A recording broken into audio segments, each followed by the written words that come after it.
What's going on, guys? Welcome back to episode 2 of Jones Health and Performance Podcast. I'm here with fitness author and coach and good friend of mine, Matt Dustin, also one of the esteemed alumni of Towson University.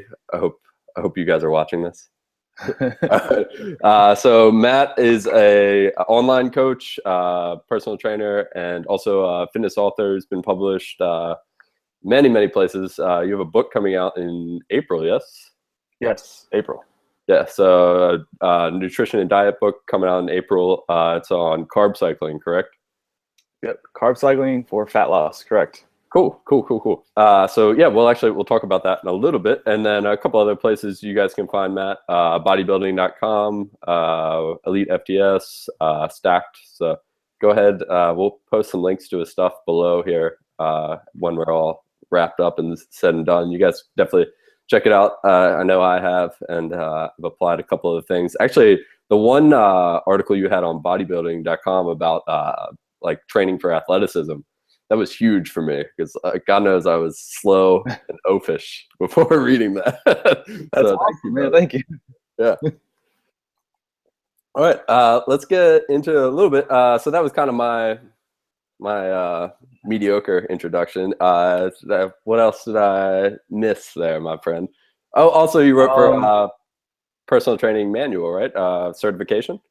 Yeah, in the UK, a company called HFE, or Health and Fitness Educators, they have textbooks for different personal training courses. So I wrote a chapter for one of their textbooks.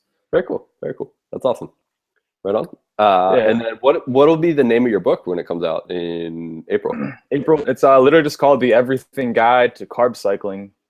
And part of a series, the Everything series. They have other books on different topics. Cool. So when people are looking for that, like, will they be able to find it on like Amazon, anything like that? Yeah, there's a link on Amazon now to pre-order. So it should be out April 1st is the date that's on Amazon. Right on. Awesome. So hopefully, April 1st it should be ready to go. Sweet. And you can search Everything Guide to Carb-Cycling. Yeah, it'll come right up. Yeah, for sure. I'll put a link to it for people at the bottom here. So with that in mind, let's actually get into a little bit of that. So carb cycling, can you like briefly kind of explain what that is to people? Yeah, so basically carb cycling is just varying your carbohydrate intake. So you'll have like high days and low days would be the most basic way. Mm-hmm. And usually, just the days you're exercising or working out, you're going to have a higher carbohydrate intake than the days you're not working out. And your carbs are pretty low. And that's just an easy way to follow a diet for fat loss or performance or, improve body composition, whatever your goal is. So basically, for people who maybe that seems like, I don't know, it maybe seems like a wrinkle that they don't quite understand. What is kind of the premise behind that? Why would you want carbohydrates on the days that you're training and maybe be comfortable going lower on the days that you aren't training? Okay. So the basic premise is that, when you eat carbohydrates and digest them, you're going to store them as glycogen, and they're going to be primarily used for fueling high intensity activities. So like sprinting, playing sports, weightlifting, things like that. Mm-hmm. You eat carbs. So they're really good if you need to fuel up or recover from an exercise. Mm-hmm. And if you're not doing a lot of high intensity activity, you really just don't need them. And, if you're still going to get like the increased blood sugar and all of that, and more insulin if you're eating them. And if you're not exercising, that might not be something you want all the time. Yeah, for sure. So I like to put them around workout days for most people. Awesome. Yeah. So actually that brings up a good point. So you're talking about kind of organizing nutrition for your clients. And what would you say like is the number one principle, not number one principle, but what are, in your mind as a coach, when you're setting up a nutrition plan for a new client, what are some of the considerations? So like, let's say someone's looking to lean out some, are you looking at like cutting out fat or cutting out carbs, or are you looking more so at like, kind of the entirety of their diet? What does that look like for you? That's a good question. I like to definitely look at macronutrients more, and then within those, like, you obviously try to get whole food sources whenever you can, but I generally have protein set at a certain level, not too high, and then fat is kind of set, and then carbs will fluctuate up and down. Okay. Protein and fat are more essential, so those don't really change at all. and then Yeah. we just adjust carbohydrates down or up depending on what their goal is and activity levels. Cool. Cool. That's the main focus for me, more Right. than just foods. Yeah, I completely agree with that. So for people who are watching and maybe don't understand why protein and fat are so essential, let's start with protein. What would you consider to be like an adequate protein consumption for most people who are looking to either gain muscle or lose fat? Obviously, it's fairly similar. Yeah. I would say anywhere between like 0.8 to 1 gram per pound of whatever your goal body weight is. Okay. I mean, maybe not your current body weight. If you have like 30, 40 pounds to lose, probably don't need as much protein. So whatever your target body weight is, try to get a gram per pound of that if you can. Maybe a little less, but yeah, nothing too crazy. Yeah. None of this 2 grams per pound or anything like that. No. Yeah, that's interesting. I guess that's left over from like the old time bodybuilding culture. But yeah, especially for like the average person, like I have a couple clients who are like whatever 130-pound women, and the thought of them eating like 2 to 3 pounds of meat just to get their 260 grams of protein, it's ridiculous. Like I don't understand how that ever was even applicable. Yeah, I don't either. uh, that just brought up some great images of like some little old lady just housing like half of a cow. Yeah, taking protein shakes to the gym and stuff. Yeah. Yeah, exactly. So what are some of the advantages for you brought up the point of someone who's looking to lose like 30 to 40 pounds of body fat? Why is protein so important for that person? What would you say? What is eating that 0.8 to 1 gram per pound of body weight going to do for them? Just in terms of sticking to a diet, protein is very filling, assuming you're eating like, whole food sources, not just drinking shakes all day. Yeah. So it's going to help keep you full. And, it's called the thermic effect of food. You will actually burn a little bit more calories eating protein than you will eating carbs. And you're just going to stay full a lot longer and help preserve the lean muscle tissue that you have while you're dieting. So definitely want to keep protein in there. There's nothing wrong with eating more than that, but, most people have a hard time getting enough. So like 0.8 to 1 is usually where most people can be comfortable eating. And yeah, just going to keep you full all day.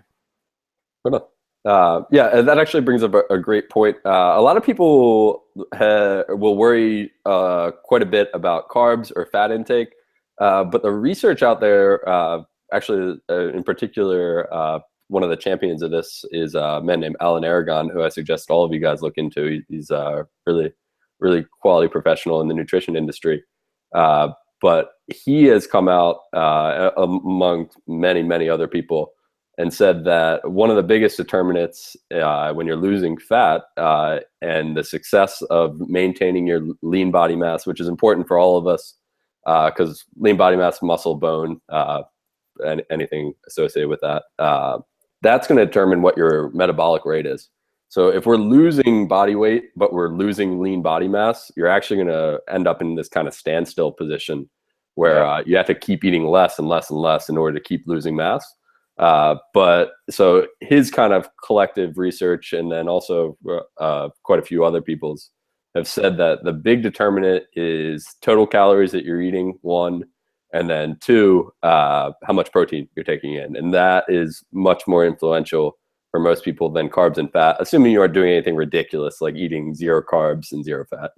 Right. Absolutely. Yeah, I agree with that completely. Yeah. So thank God you didn't just slay me right now. It's like, you fool. It's all about fat. No, but actually that brings up another point that I'd like to ask you for people. So you had mentioned the importance of fat in people's diet. Can we go into that a little bit? Why people, it was kind of in vogue for a little while for people to eat low fat. You saw the rise of like foods like Snackwells and stuff like that basically advertise that they have no fat. Why would you advise against someone really cutting their fat to a minimal level? The biggest thing for me is that fat is very important for your cellular health, and a lot of hormones need fat to produce. So like testosterone, that's like the main one. If you don't have enough fat, that's gonna like take a huge hit. Mm-hmm. And especially like if you're getting good fats, like eating a lot of fish and like omega-3s and stuff, it's just good for your joints and your skin and you're just gonna feel better. Yeah, you definitely need fat in there. Hormones is the big reason though, for sure. Absolutely, absolutely. One good point to bring up for people is that the average American diet, because we have so much, we have so many. They're called polyunsaturated fats, which are like your vegetable-based fats for the large part. So like your soybean oils and things like that, which is basically in almost all the food that we eat. Um, have you seen any of the stuff on omega-3 to omega-6 and like ratio? Yeah, I think you kind of want a 1-to-1 ratio there, and most of the time omega sixes are way higher because of how things are cooked and stuff. Yeah, so Yeah, it's like 20. definitely need your omega threes. Yeah, Yeah. exactly. So what are some sources of omega-3s for people that they can find? Um, like eating like fatty cuts of fish will be good. Egg yolks, avocados are good. Mhm. I'm a big fan of just taking fish oil capsules because it's a cheap way to get it. Unless if you don't eat a lot of fish like every day, Yeah, yeah. those It's are the one of the main ones. easiest ones for Yeah. sure. That's part of the, so some people are familiar with like the grass-fed beef movement. That's Yeah, yeah. one of the factors for it. I looked into that quite a bit though, and it was almost a little disappointing when you when you look at Really? yeah, it's marginally higher, and but it's nowhere near what like popping like 3 or 4 fish oil pills would be, Okay. unless they're eating, again, like going back to our scenario of like grandma pounding protein shakes and 3 pounds of steak a day. It's not going to be as much as it would, like you said, with a fish oil supplement. So in terms of that, we're talking about the ratios for fats. Let's move on into carbohydrate a little bit. So obviously we're kind of, this is something that I always say to people. It's not very entertaining to talk about, but really, like, moderation across the board is really the name of the game. So where could people go wrong with like a zero carbohydrate diet? If you're on zero and you're doing any kind of activity, you're just gonna have a hard time like recovering from it. Mhm. Probably gonna feel pretty tired, and you might get kind of lightheaded, dizzy trying to train. Like it's just really tough to go zero carbs, Yeah, and it's just no fun. But it's very very tough on your body, I would say. yeah, You can convert other things to glycogen, but it takes a lot longer. So if you're exercising, you should definitely have some carbs in there for sure. yeah, absolutely, absolutely. And that kind of plays into what you were talking about with your carb cycling diet, where there are benefits to. So no one would deny that there are benefits to a lower carbohydrate diet if you're Right. trying to lose weight. But like you said, you do want to have those higher carb days around your workouts because, like you said, for recovery and things like that, it's beneficial. Have you Yeah, yeah. personally noticed? Have you dabbled with low carb work at all, or maybe not dabbled, maybe thrown yourself into zero carbs for months at a time and been a Uh, miserable bastard as a yeah. result? I did it for like a month once. It Okay, was well, awful. can you talk about it? That this isn't exactly clinical research with our with our anecdotes, Um, but can you talk about yeah. a little bit of that? I'll say like the first week or two was pretty miserable. Like I just had a headache all the time. I didn't feel like I could do anything. You do adapt eventually. Like you kind of got to eat more fat to make up for those calories, but I didn't like it at all. I mean, like we were saying, it's fine on the days I didn't do anything, but if I try to do anything active, I just felt terrible. No, To be no. honest, it's rough. Yeah, so that's actually a dieting methodology. So people who I don't know if anyone watching this will be familiar with ketogenic diets, but Yeah. that's one of the philosophies, is that you can basically fuel your body almost entirely off protein and fat, but there's doesn't seem to be, in my mind, especially for the average person who has like a social life and a family or anything, anyone who is interacting with other human beings in a food situation, it's going to be pretty difficult to stick to a strictly ketogenic diet a lot of the time. Yeah. Did you notice anything? I noticed a big part of why I almost never go low carb. Do you have any trouble sleeping or notice anything with your moods? Mood for sure, especially like this first couple weeks. I felt cranky all the time, kind of irritable. Yeah. I think it was just like adapting. I mean, ketogenic probably works if you stay on it long enough. I never really got comfortable with it. Yeah, I yeah. didn't notice a huge issue with sleep, but I was moody all the time. Yeah, it was terrible. Yeah, yeah, Uh, absolutely. I looked into that a little bit. I had a client who was having a lot of trouble losing weight, even on like pretty low carbs, like 120, 130 grams of carbs a day. And so we looked into the ketogenic approach, and he actually had some success with it, but it took him like 6 weeks to adjust to it. Yeah. And yeah, the big issue was sustainability. He just couldn't keep it up. So that's kind of why I personally tend to shy away with it. Let's talk about that a little bit. So we're talking about so there's some ideals in terms of how to set your diet up, but a lot of the time people will neglect the fact that you need to be able to maintain your eating habits if your goal is long-term weight loss. Especially Yeah, like sure. that example we brought up earlier, 30, 40 pounds. That's going to take someone the better part of like at least 3 to 4 months minimum, probably closer to 6 months to a year, if they're really taking a nice gradual approach that they aren't kind of driving themselves up the wall with. What are some of the things that you consider with someone in terms of like lifestyle and dietary adherence long term? Honestly, the biggest thing for me and that has helped my clients is just using like some form of intermittent fasting, even if it's not like super strict. Just eating less and eating bigger meals kind of leaves you more satisfied, especially as you're eating less and less calories as you lose weight. If you Yeah, can just hold off a little bit and eat like 2 or 3 really big meals, it helps me. A lot of my clients love doing that because then you feel full, like you're really satisfied after you eat. So that's big. And then just, especially like you said, having a social life or family, if you know you're going to be out or eating a big dinner, it's just easier. I think if you can kind of save some of your calories, then you're not at dinner stressed out about trying to get like plain chicken at a restaurant. Like you got to have fun. So yeah, I find absolutely. that's a really easy way to do it is just just kind of eat light throughout the day and just eat a lot more food for dinner. Yeah, absolutely. That's been the biggest thing for me and my clients. Cheers, man. That's why I'm. Have you eaten today? I have not. No. Yeah, so we're filming this. You're on the East Coast right now, right? So I'm on the it's East Coast right now. Yeah, it's like 2 o'clock here. I about, haven't eaten yet. yeah, it's about 11 here, and yeah, just enjoying a little coffee and water.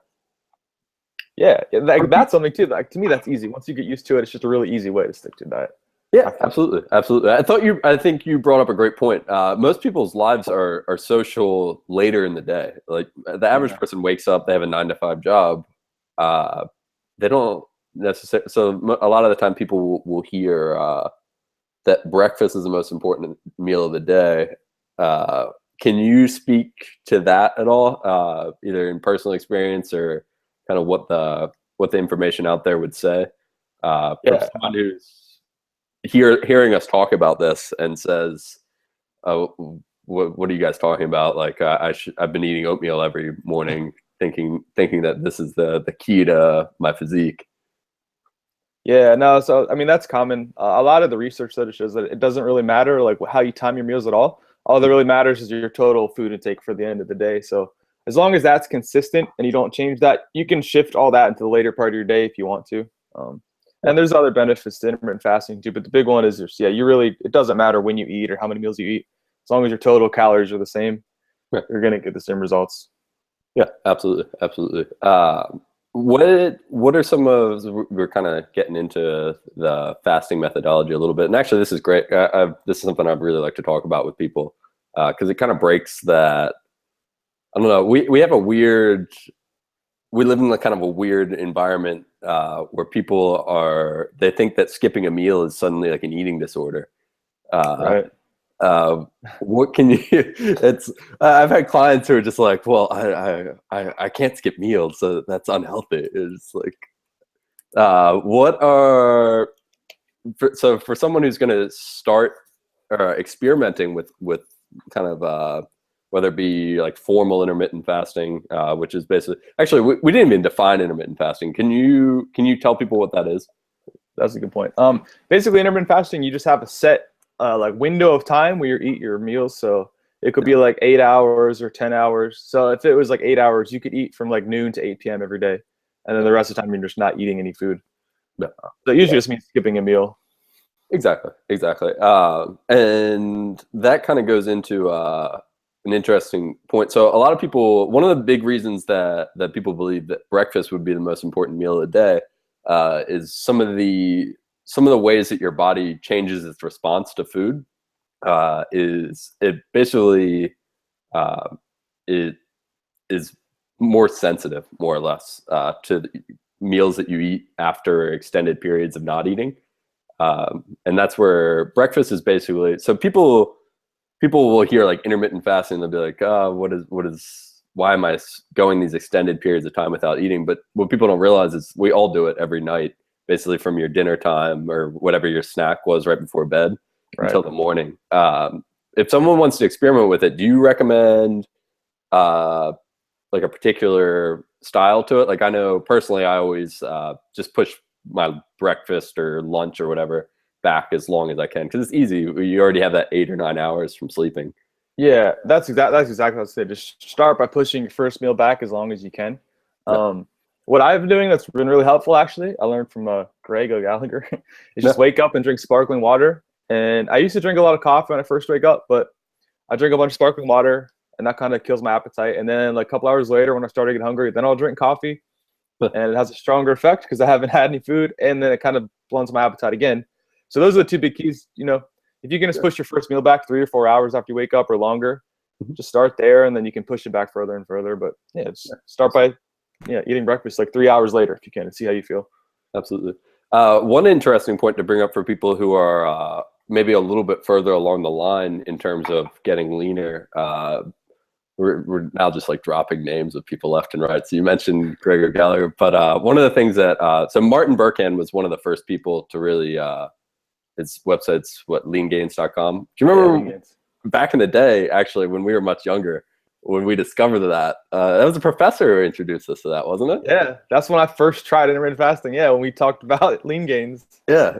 So leangains.com is a man. Is he Swedish? I think.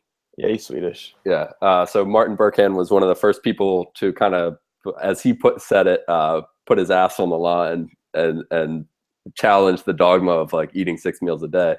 But one of the things that he and another really kind of well-respected fitness professional, Lyle McDonald, brought up was that for people who are really trying to burn like stubborn body fat, one of the things that make so for most people that would be like, say you are in the pursuit of like a sub 10% body fat range. So that's probably not the average person, but maybe someone who's into like modeling or like physique competitions. One of the things that factor into that is the ability to mobilize stubborn body fat, and being fasted has been shown, and especially adding caffeine and was it yohimbine, I think? Mm-hmm. Yeah, yohimbine. Yeah. Have you ever tried yohimbine? Yeah. What did you think of it? I'm kind of sensitive to stimulants. Gave me a really bad headache. Yeah. Like blinding headache for the whole day. So I never took it again. Yeah. I know there's a benefit. I can't handle it, so I don't take it. Yeah, I agree. I felt like I was gonna have a heart attack when I took it. It was rough. Yeah, absolutely. But anyway, getting back on topic there. So one of the benefits of intermittent fasting is it can, when you add in those, it basically potentiates any stimulant that you take. And so any sort of activity you do in that position will help out.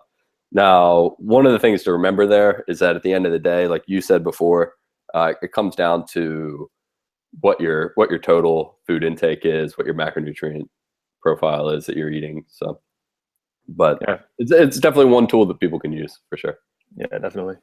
Let's actually, so we touched on macronutrients a little bit. So let's kind of dial it back to like the basics for people. That's one of the things we're kind of trying to get through to people with this podcast, is that there's some very specific principles that we can apply. And really, as long as you're following those principles, it's really up to personal preference how you apply them. So in terms of like macronutrients, how would you recommend that people even begin to understand what the macronutrient profile of their diet is? Actually, let's define macronutrients real fast. So breaks down to what? Protein, carbohydrates, fat, and technically alcohol. Yes. And it's basically where you get your energy from, yeah? Yep. Exactly. Yep.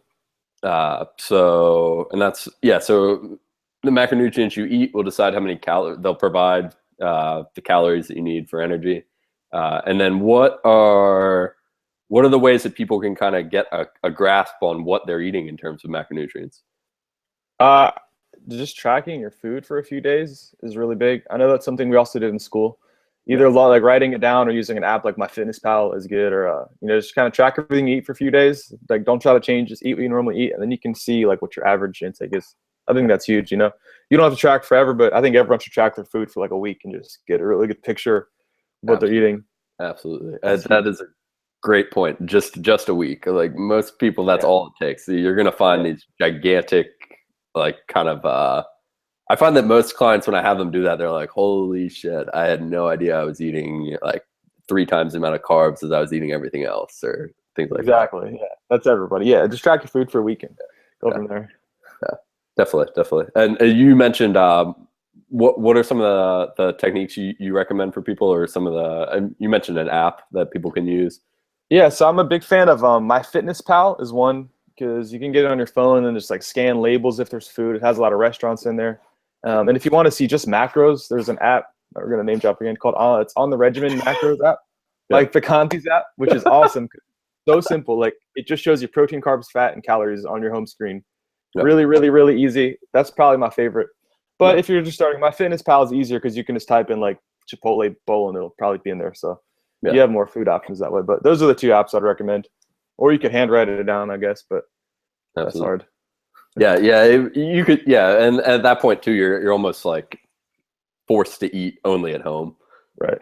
Anything you can track your nutrition labels with. Yeah. Actually, let's touch on that a little bit for people. So one of the things you'll hear from clients a lot is that they're kind of stressed out about going to this social event, this party, or this restaurant for whatever dinner or some sort of event. What are some techniques that you think people can use when they know kind of leading question here, when they know that they're going to have some sort of event later on in the day where there's the food choices might not be optimal for them? I would just tell people kind of just eat a little bit less throughout the day if you can, or eat like lean protein and vegetables, for lunch and snacks.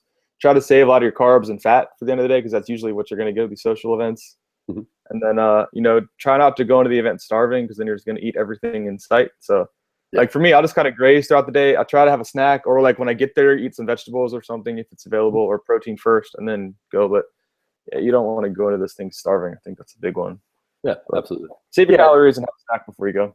yeah, kind of strike a balance between Yeah, having eaten normally and then eating light but not going in starving. Yeah, that's a great point. right, And I think you brought up another great point. Most social events, the foods that are going to be available are going to be almost entirely carbohydrates and fat. right. So one thing people can definitely do is try and get a large amount of protein earlier in the day. Uh, Yeah, for yeah, sure. cool. All right, let's change gears a little bit and get into something a little more training related. So a Okay. lot of the time, when people, especially as much as I hate to talk about New Year's resolutions, it's such a tired subject matter. But either way, a lot of people right now are starting their pursuit of either fat loss, muscle gain, any sort of fitness journey. What are some of the pitfalls that maybe you experience or you see clients experience early on uh, that you would advise people to kind of steer away from? I think the biggest one is trying to do too much. Like if you're just starting, don't try to go to the gym every day or you're gonna burn out pretty quickly. Just start slow and ease into it, That's a big one for just training. I mean, if you can go to the gym 2 or 3 times a week, you're good. Like just start there Yeah, and build up. That's the biggest thing I've done and I see other people do is they try to go every single day and then just quit. yeah. So make it something that's sustainable, start really easy and work your way into it. I Mhm. think that's the biggest thing. Definitely, definitely. And would you say for people who are like, oh well, the people on the Biggest Loser or whatever other, there's like 1,000 of those shows now. It's eye opening or kind of eye shutting for me. I can't even watch those things that drive me nuts. Yeah. Uh, uh, so okay, for people who are just like, oh well, they work out 4 hours a day. That's what I've got to do. Can people get results on 2 to 3 times a week? I think so. Yeah, if your nutrition's in check, yeah, you can get your results 2 times a week, no problem. No, Yeah, cool. for That sure. was Yeah, that's a That Sorry. was a great qualifier you put. Is your nutrition in check? For people who are kind of all focused on their training practice, would you say training or nutrition should be the primary focus for someone who's just starting out? Nutrition, 100% nutrition. Yeah, Yeah, nutrition all the way. Yeah, you can never almost that's the old cliche. You can never outtrain a bad diet, and it's completely true. Okay, so let's say someone has decided they're going to be practical about it. They're going to get into the gym a couple times a week. Basically, make a nice sustainable approach to it. What are some of the focuses you would say for them should be those first couple months when they're training? I would say start with some kind of full body workout, like resistance training or even body weight if you can. Find a good program that's not going to be too rough, or a trainer you trust, and just start slow. If you can get a good full body routine and just do it 2 or 3 times a week, the same exercises every day, then you have something to work on. You can try and get better every time. You see results pretty quickly. So you don't need anything too crazy. You can add in some walking if you want to, some cardio work, but the big thing is just try and get some strength training in a few days a week, whether that's body weight or with dumbbells or machines or whatever you have available. That's what I would have people start with for sure. I'm going to kick a light on real fast. So I looked at the camera and realized I have like the Joker effect, half face. Does that help? It's a little marginally better. Yeah. Doesn't look like I'm like, what was that? Two-Face from Batman? Yeah, Two-Face. Exactly. Yeah, he's probably a little more handsome. But anyway, moving on. My lights are flickering. So let's go over some exercises like that. You mentioned total body. Obviously there's well, first off, let's define that. Like what is a total body exercise? So I would say anything that is like a compound movement. Okay, so look, to break that down, something that uses a lot of muscles at once, like a squat or a push-up or a lunge or like some kind of row. Not sitting on a machine doing like leg extensions or bicep curls, like those are fine, but you want to do movements that get you as much work as possible. So the more muscles that are involved at once, I think the better. Yeah, exactly. And the easy way for people to tell that, look at your joints. Are you moving multiple joints at a time? Like for a squat is a great example. You're moving at the ankle, you're moving at the knee, you're moving at the hip. Yeah, so that's a great way. I think that's a really good point. What would you say is like an ideal amount of exercises in a workout for someone who's just starting out? Maybe like between 4 and 6 total exercises, I would say.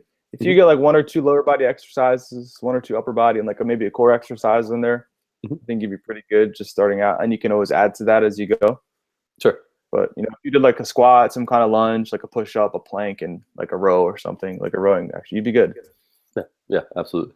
And one of the big advantages for people who are starting out with that type of approach is rather than spending 2 hours in the gym hitting one muscle at a time, one after another, you're going to be able to, because a lot of the time what keeps people out of the gym originally is that they're busy. Right. So you can, what amount of time do you think people can get a pretty effective workout in? 30 minutes, probably 40 minutes at the most. Yeah. You don't need much time. Absolutely.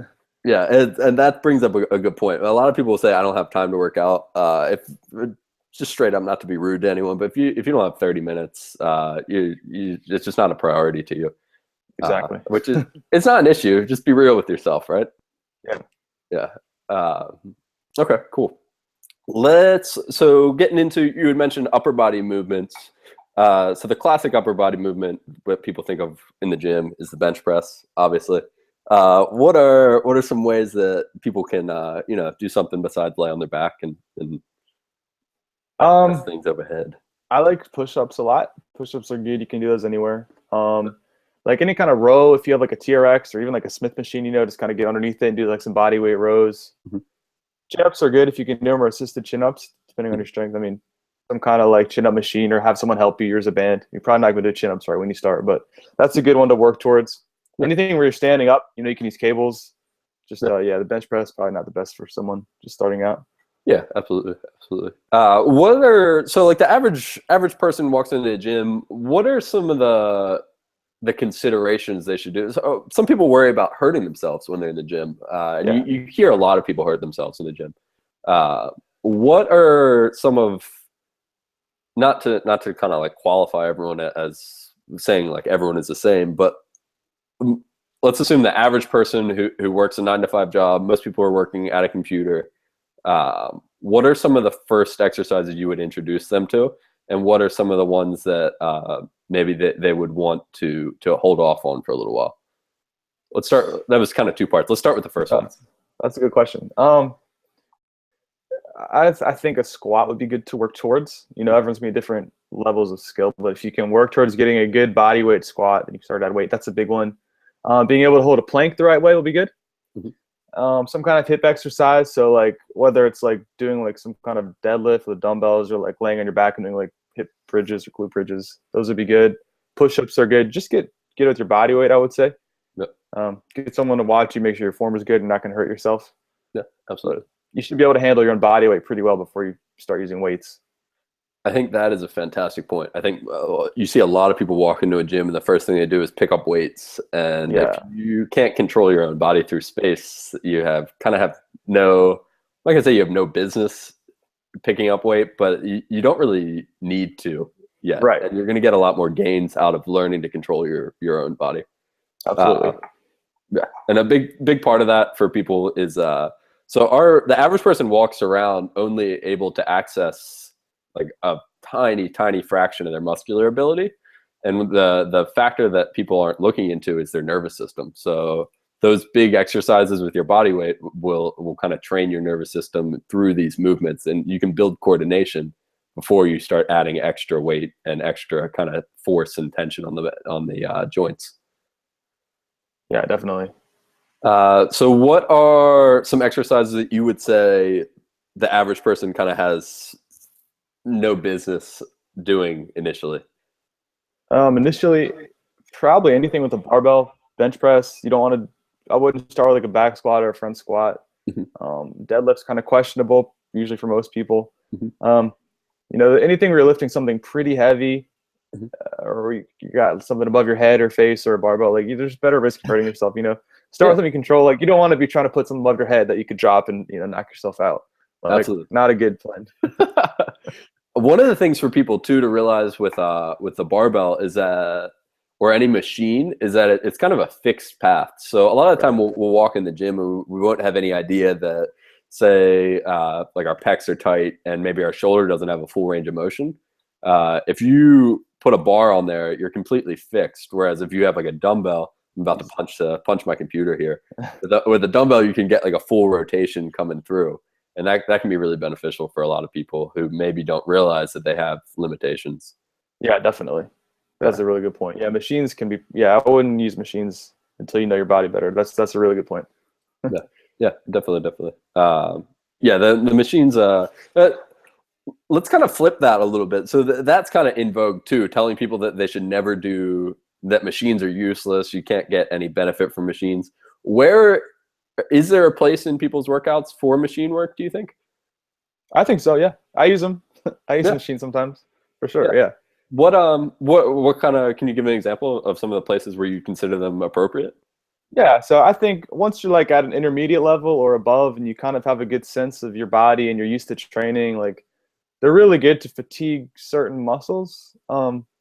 Like if I'm doing a leg day and I've already done like some squats and some deadlifts and lunges or whatever, and I still want to keep training, like probably not going to want to squat more because I'll be a little more fatigued. But then something like a single leg press or leg curls, it's just a good way to isolate muscles you might have a harder time hitting with free weights.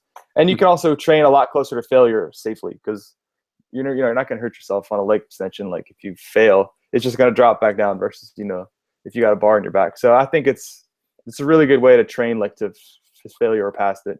You can use drop sets, more advanced things like that you probably couldn't do as easily with free weights. So Absolutely. that's what I use them for. Okay, cool. And where in the workout are you placing those sort of things? Usually towards the end. Towards the end when you're already Yeah, fatigued. Yeah, cool. that's for me. That's what I put them in there. Cool. Actually, a little while ago, you and I were talking about this earlier this week. A little while, was it about a year ago now? You were kind enough to write me an awesome article for my website about like kind of warm up protocols. And can we talk about just like the general structure of a workout for most people and how they would want to organize it? Yeah. Yeah, definitely. Warming up is huge. So now I'd say start with some foam rolling if you can. This is all stuff, you might need to learn how to do, but do some kind of foam rolling, which should be good. Some kind of active warm up or dynamic warm up where you're moving around a little bit. You want to, like you were saying about your nervous system, you want to get your nervous system fired up and ready before you start training. And like everyone just kind of walks on the treadmill for 5 minutes and works out that it's not really going to do it. So you want to do something that'll bring you from like seated at rest to like actually breathing kind of hard and sweating, and you got your joints ready to go. Sure. So, if you can spend like 5 or 10 minutes on a warm up, it's not going to take too long. That'll be huge. Definitely just don't want to jump right into a workout. Yeah, absolutely. That's a good point to bring in. Absolutely. Yeah. And I think a point that you brought up is that most people just walk in a treadmill, and there's more to a warm up than just getting your body warm. Like that's like, yeah, exactly. And a big part of that is kind of the movement prep. Do you find that like people that you bring on as clients, or is the average person warming up, do you think, appropriately or no? I would say no. No. In my experience. Yeah, absolutely. Yeah, I completely agree. What it's pretty gruesome what some people are doing as warm-ups. So let's say I'm gonna start a total body program 2-3 days a week, doing what we talked about. Like, let's say I'm gonna squat, I'm gonna do inverted row, so like some sort of pulling motion on a TRX or a Smith machine, maybe a dumbbell press, and but I don't know, maybe like a reverse lunge or something. What would you say? What do you look for in a warm up for? Let's cut this into 2 parts. What do you look for in a warm up for someone's upper body? The biggest thing for me for upper body is getting your shoulders, like your rotator cuffs, warmed up. It's really easy to mess your shoulders up. I've done that before, so some kind of like band pull aparts or like shoulder rotations. That's going to be big for you. Getting your shoulder joints and your elbows too, like warmed up. Yeah. Or you do any kind of heavy pressing. Yeah. So you mentioned band pull aparts. What are I find that the rotator cuff for a lot of people is fairly inactive pretty much at all times. What are some other exercises they can do for that? Band pull aparts, I'm going to mess the names up. Like kind of like external rotations, any angle like you can. The face pulls. Yeah, like face pulls are really good. Yeah, face pulls are probably they're definitely one of the best ones. Even the front part too, just grab it and kind of pulling your hand towards the middle of your body, get your front part of your shoulder warmed up will be big. Absolutely. And then when you do your exercises, start really light and you just go through the motion a bunch of times with a light weight. Yes, I think that's a great point. How many would you say? Now, obviously, it's going to vary based off someone's experience level, but when someone is doing like let's say they're doing their squat, you brought it up, doing like body weight first. How many do you like a ramping approach to someone's warm-ups, or do you prefer do one warm-up set with very light weight and then just slap some weight on the bar and start working? I like to ramp up for sure, if you can. If you're just starting and you're using like 10-time weight, you can't really ramp up to that. But as you get stronger, you definitely ramp up. Yeah. I think so. You hold your cell phone when you're doing your goblet squats. Yeah, exactly. Yeah, exactly. No. Yeah, so ramp up to whatever weight you can. Definitely. Yeah, the more, if you can get at least 2 or 3 warm-up sets in, you're going to be a lot better off. I think that's a great point. And then in terms of the lower body, what are some areas that you see that a lot of people could kind of find necessary in terms of their warm-up? Big one is hips. A lot of people have tight hips from sitting all the time, so something that'll get your hips loosened up, hip flexor stretching, and then glute and hamstring activation stuff. So you can do like side band walks, like X band walks, glute bridges. A really big one I find for me helps a lot because I have bad knees from playing basketball. Is doing like hamstring curls before I do anything else. Okay. If you have access to that, I got that from John Meadows. I stole that, and it makes a huge difference. Like you just feel a lot better when you're squatting or lunging. So that's a big one too. I have a lot of my clients just do some really light hamstring curls. Awesome. Or you can do them like lying on a ball or something. But hamstring glutes and stretching hip flexors, I think, is big. Cool. Cool. Have you ever experimented? Do you know what terminal knee extensions are? It's like I jacked it straight out of a physical therapy place I used to work for. I have no idea what that is. Yeah. I'll actually, it's basically you set up like a resistance band, and you put a small amount of resistance right behind the knee, and it kind of forces your knee into a flex position. And then you basically just do just the end range extension. So you basically go to basically a lockout of the knee with just a couple inches, and it hits VMO pretty well. So this is Okay. a little bit less for the people who are watching this, and more of a casual conversation between you and me real quick. Yeah. But I found that it helped quite a bit. I was having some knee pain with like some lateral knee pain, and then the combination of foam rolling and that helped out quite a bit, because that VMO engagement really helped out with my alignment at the knee. Nice. I'll see if I can track a video down and send it to you. But let's get back on the subject of value for people, rather than just us spouting off at each other. Talking about our knee pain.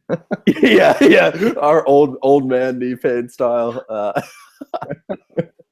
Let's get back into the training pattern. So one of the things that I think is worth bringing up, we've mentioned a lot of exercises that are in the sagittal plane. So for a lot of people, that means so like straight up and down versus out or rotation. Would you say at a certain point, would you say it becomes necessary for people to move out of this kind of straight up and down pattern?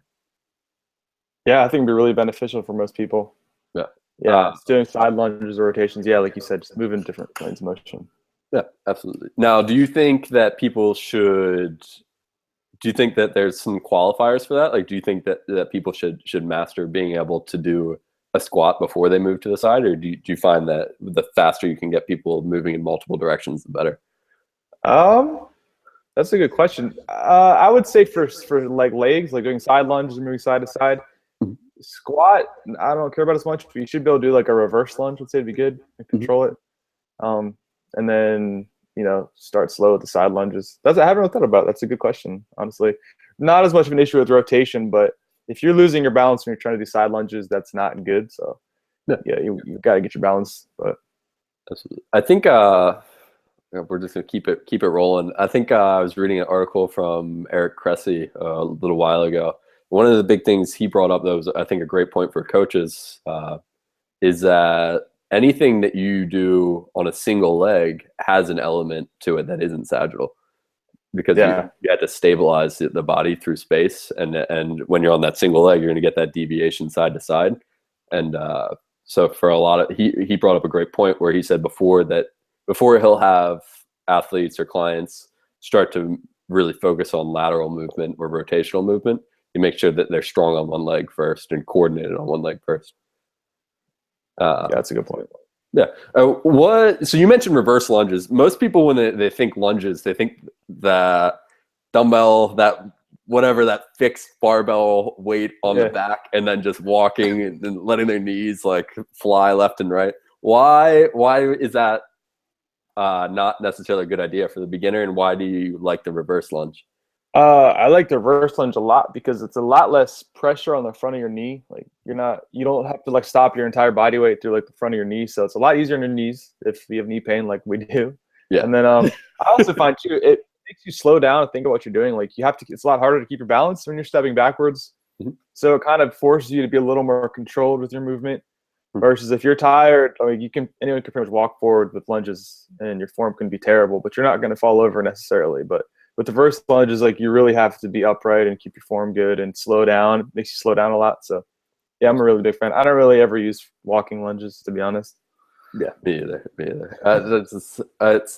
I can see the value in it for a lot of like athletic populations, but yeah, I don't know about your clientele. Most of my clientele is adults over the age of 25 who are just looking to get in great shape. Yeah, so it's definitely the reverse lunge I find has almost all the benefit and almost none of the risk. So it's kind of a no-brainer. Yeah, absolutely. So before we give people like the information overload, let's kind of wrap a little bit of our kind of practical advice on the nutrition standpoint first, and then we'll go into the training. So someone who's just starting out, what are like 2 or 3 main focuses you would say for them? Let's go with fat loss first, and then we'll do muscle gain after. Okay. Try to eat protein with every meal. Every time you eat, make sure you got protein in there. I'd say vegetables as well too. Some people don't like vegetables, but protein and vegetables, it's going to fill you up. Obviously, Grandma's advice, straight up. Yeah. So that'll be good. Protein, vegetables, drink a lot of water, and if you're not exercising, don't eat a lot of carbs that day. Okay. Cool. Those are my big 3 things. Okay. Yeah, I think those are great points. Just shamelessly guzzling coffee over here, man. Oh yeah. It's rough, man. I've been up since 5. These clients are killing me. Ooh, yeah, that's right. That is rough. Yes. No, it's not bad. It's not. Do you have clients? Or when you were now your business is primarily online, yeah? Yeah, for right now. Did you find this is kind of a little bit of a tangent? But did you find that the clients who are able to motivate themselves to wake up early in the morning are oftentimes some of the most successful?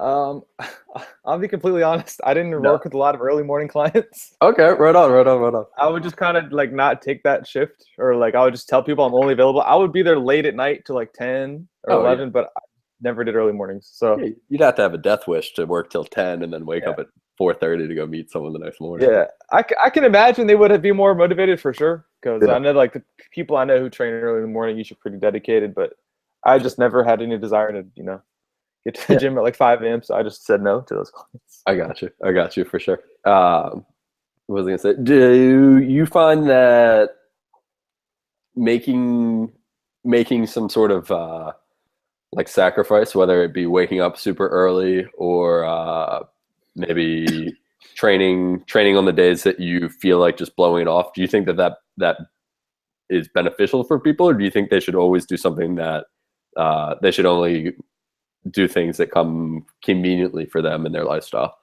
I think it's very beneficial. It helps you. You're going to get better with your self-control and self-discipline, and then I think you need to make some sacrifices. Fat loss shouldn't be terrible, but it's not going to be super easy. So I think it's good if you get in the mindset of having to like work hard for something. It's going to be more rewarding when you get there. Absolutely. Yeah, and actually, before we get into this side of things, let's wrap real quick on the training side of things. When people are throwing my screen all over the place, when people are getting into training at the beginning, what do you think the main focuses should be? I'd say strength training for sure, always. Mm-hmm. If you only have 30 minutes in the gym, do some kind of strength training, and you can like work up to doing it quicker, like using circuits or supersets to get your heart rate going, but for me, I would always use strength training over just like a 30-minute walk or on the elliptical or something. I think you're going to get a lot more benefit out of it. Yeah, absolutely. So start 2 or 3 days a week strength training and go from there.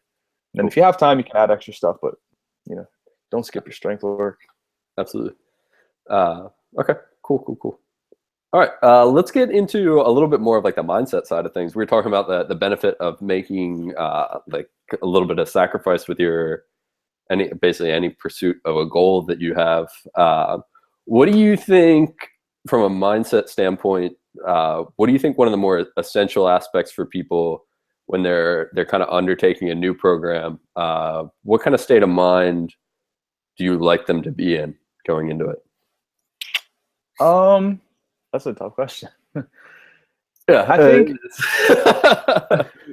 no, that's good. I'm trying to word it here. I like to make sure people realize they're not going to do like a complete 180 and like be perfect on with everything the next day. Like, so, try to do one thing at a time. Like I would try to, emphasize habits a lot. Like, just start, drinking more water or eating more protein or going to the gym, like whatever it is, like just kind of take it slowly and ease into it.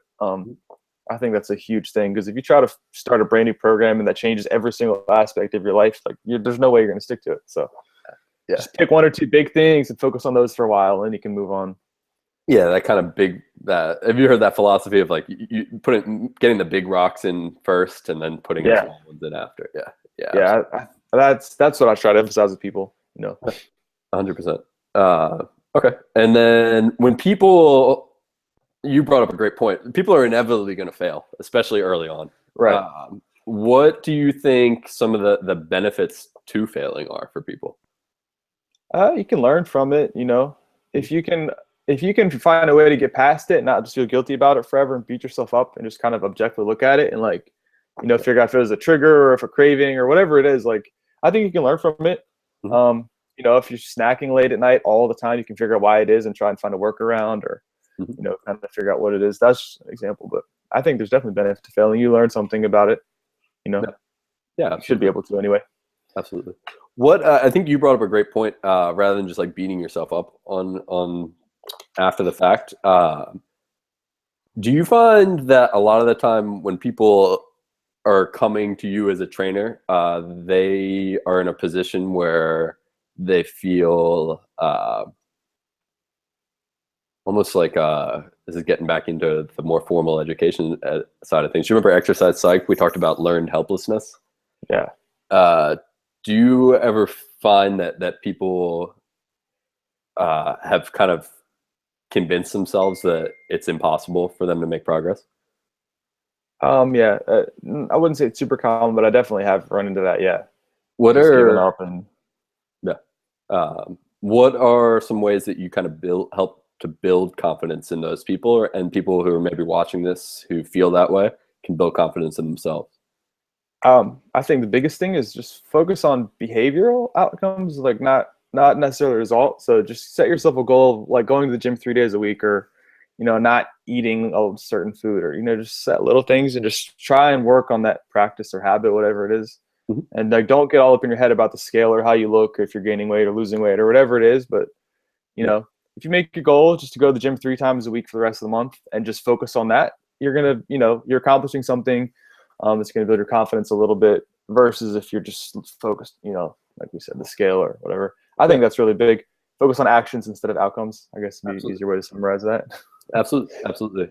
There's actually a great book recommendation for people on this. Have you ever read the book Seven Habits of Highly Effective People by Stephen Covey? Yeah, it's been a while. I've read it. Yeah.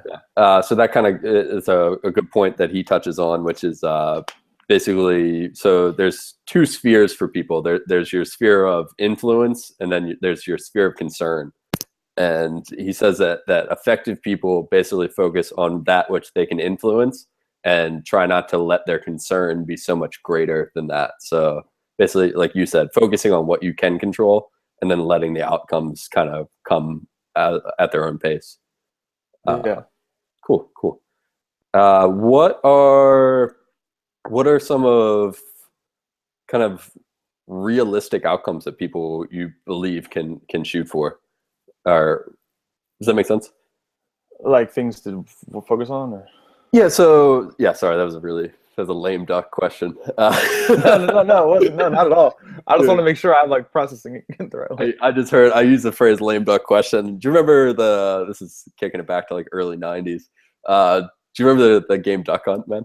Yeah. Do you remember that dog that would pop up and laugh at you? Yeah. Yeah. Oh That's, yeah. that's exactly what I imagined in the corner of the screen after I said that. No, no, no. So what I really meant by that, let me compose myself here for a second. Get a little bit of this liquid magic going. What are some of the things that, like, say someone is doing it right, they're focused on their behaviors. What are realistic outcomes that someone can maybe expect to avoid disappointment? So, like, for example, say someone comes into you and says, I want to lose 25 pounds in the next 2.5 weeks. Obviously, they're setting themselves up for disappointment. Exactly. What would you say is realistic for someone in their first 2 to 3 months? First, in terms of weight loss, and then maybe secondly, in terms of strength and muscle gain. Okay. Yeah. So I mean, for weight loss, starting out, usually your first week or two, you probably lose weight pretty quickly, just because you're going to be dropping some water weight. If you're cleaning up your diet, you'll see changes quickly. But for the long run, like if you lose a pound a week, you're doing great. To be honest, 1 to 2 pounds. I completely If you agree. lose 2 pounds a week, like that's fast, for the clients I work with. So like Yeah, if you lose half a pound a week, that's great. yeah, So if you shoot for a pound a week and you see that, that's great. Like celebrate that. yeah, And then absolutely. strength gain and muscle building, it's kind of the same. You'll get strong pretty quickly. Mhm. Building muscle takes a lot longer than losing fat. Yeah, So you got to be patient with that. But if you're just getting stronger and you add like 5 pounds to your lift every week or do a couple more reps, like that's good progress. yeah, absolutely, absolutely. Yeah, I think that's a great point for people. Is just any progress is great progress. Exactly. Yeah.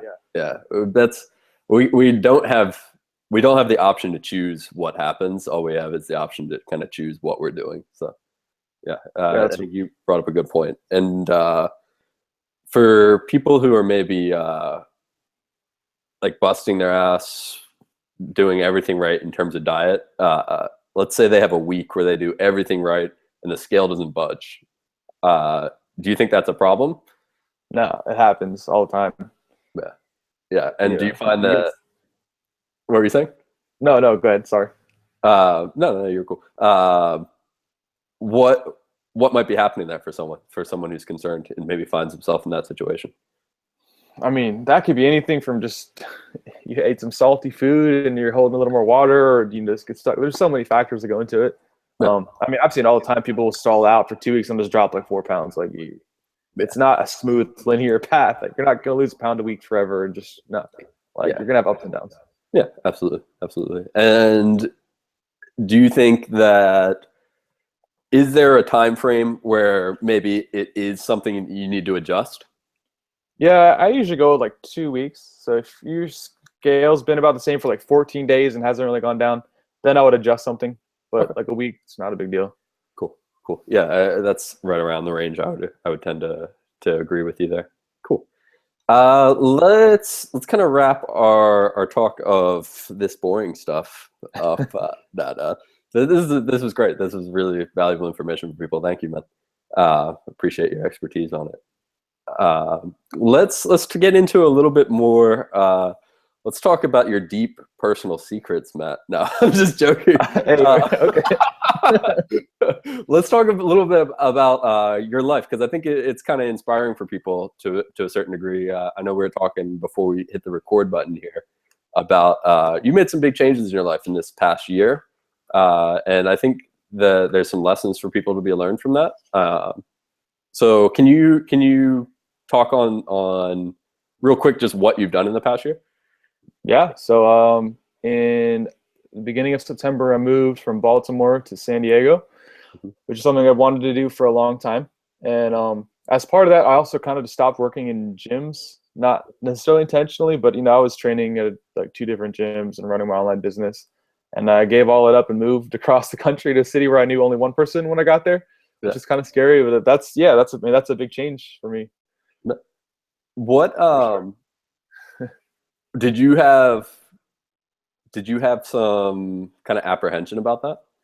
Absolutely. Yeah, it's something I wanted for a long time, but it's literally moving across the country. So it's kind of hard knowing not that I had like a fallback here, but it's scary to not know anyone, and I wasn't sure how successful I'd be or if I'd find work, if I'd make enough money to live. So just Yeah, packing up and driving, yeah, it's definitely a scary feeling.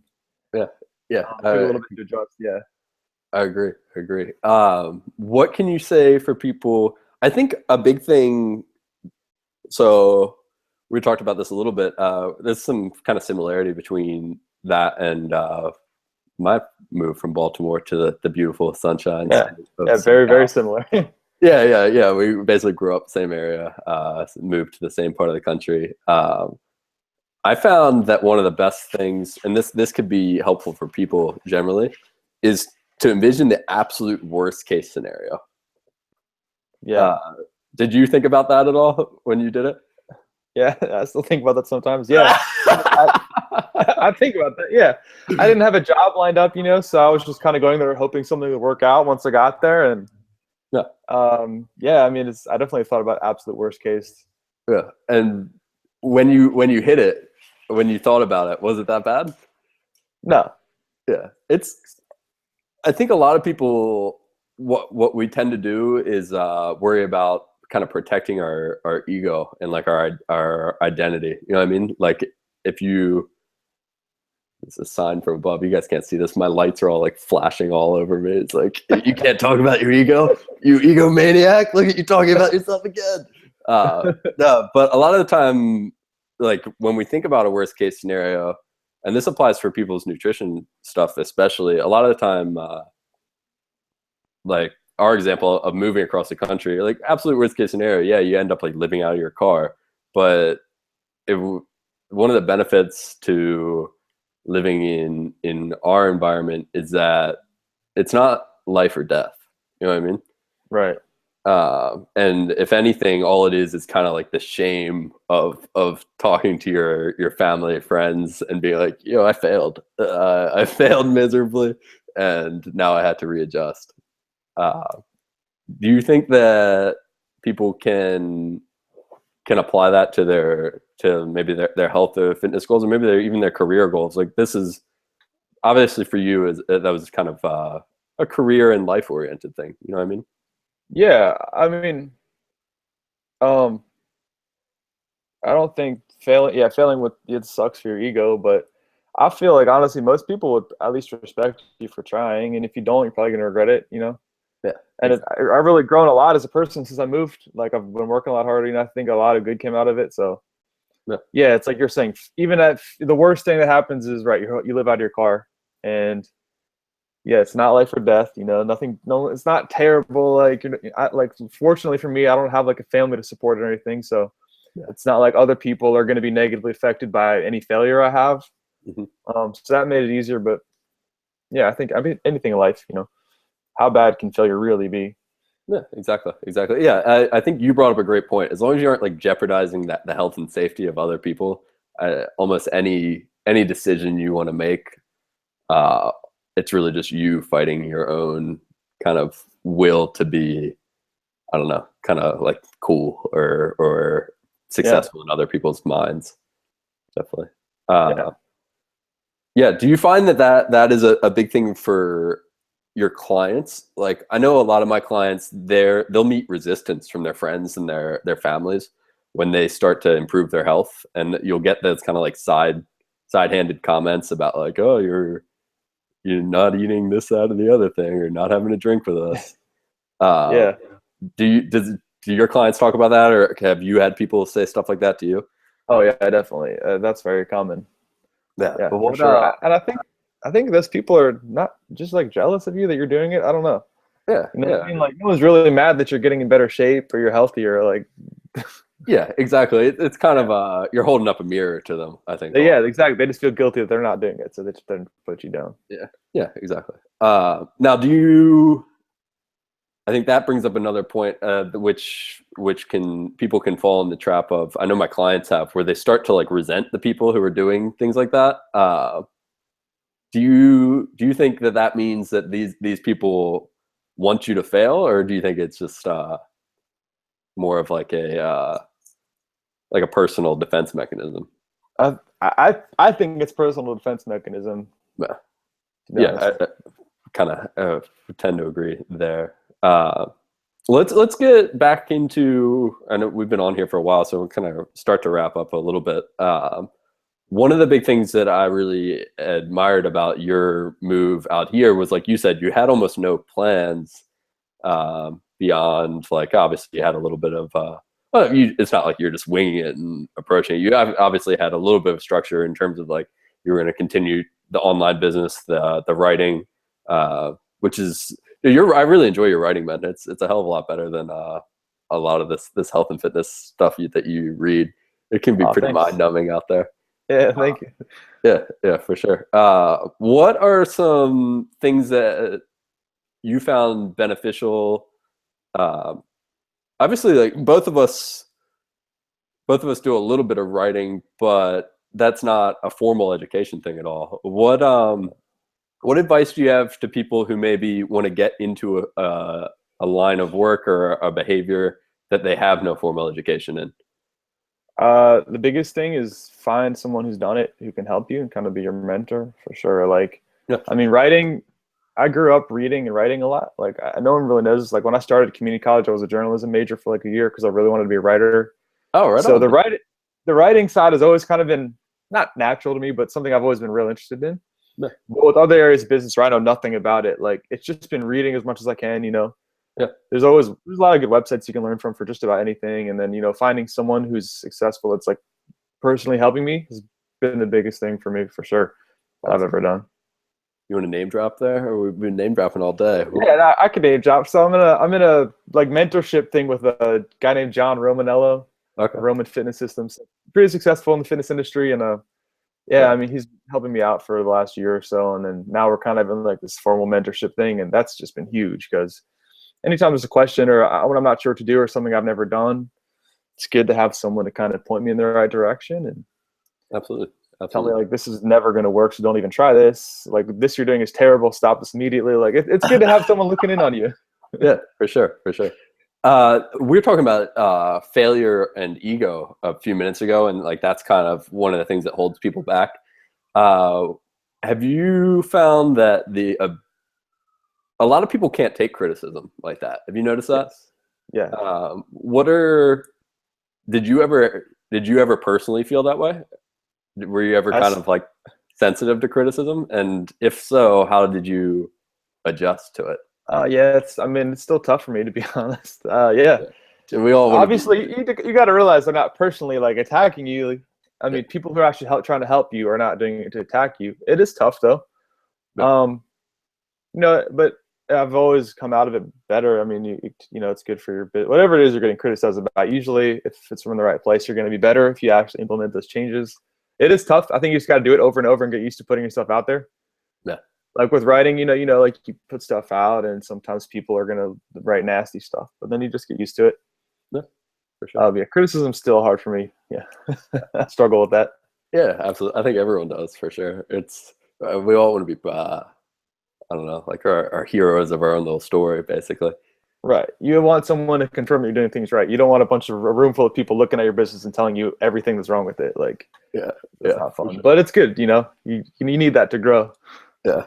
It's amazing. We talked about this a little bit off air, but have you found that like, you basically just lie to yourself about like what you're really doing in your life until you have that objective kind of mentor position? Yes. Yes, for sure. Yeah, I have kind of like a mentor who's taught me a lot about a local guy, actually. His name's John Agbalusi of Get Cut Fitness. For people who are local and watching this, definitely if you have friends or family members and for some reason don't want to work with me, I highly suggest John.